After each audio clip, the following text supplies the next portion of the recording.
তাকওয়াপূর্ণ পোশাক পরিধান করতে হবে, যে পোশাক তাকওয়ার বহিঃপ্রকাশ রাখবে। নারীদেরকে ভালো করে মনে রাখতে হবে, তাকওয়াপূর্ণ পোশাক পরিধান করতে হবে। তাকওয়াপূর্ণ পোশাক পরিধান কিভাবে হবে? এমন পোশাক পরা যে পোশাক পুরো দেহ আবৃত করে রাখবে। তার মানে আপনি এমন একটা বোরকা পরবেন যে বোরকাটা হবে ঢিলা ঢালা, যেটা টাইট ফিটিং হবে না। টাইট যদি হয়, বোরকায় যদি হয়, শরীরের গঠন বোঝার জন্য ওই বোরকা পরার দরকার আছে?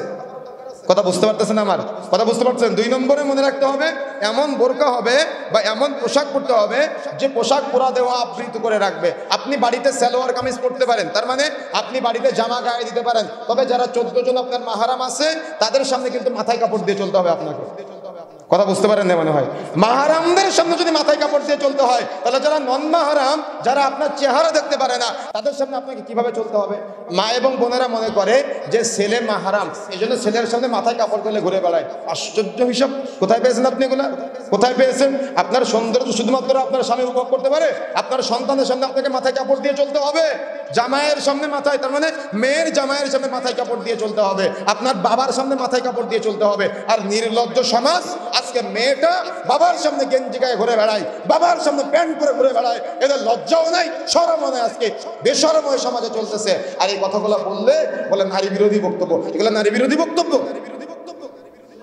এটা ইমানদারের বক্তব্য, এটা পরহেজগারের বক্তব্য। এই বক্তব্য সবাই বুঝতে পারবে না। সুতরাং সতর্ক হতে হবে, সাবধান হতে হবে।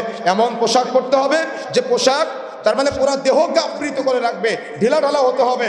আপনি এমন বোরকা পরতেছেন যে বোরকা পা বাড়ালে রং পরিবর্তন হয়, তার মানে আকর্ষণ সৃষ্টির মাধ্যম। এ বোরকা পরার কোনো প্রয়োজন নেই।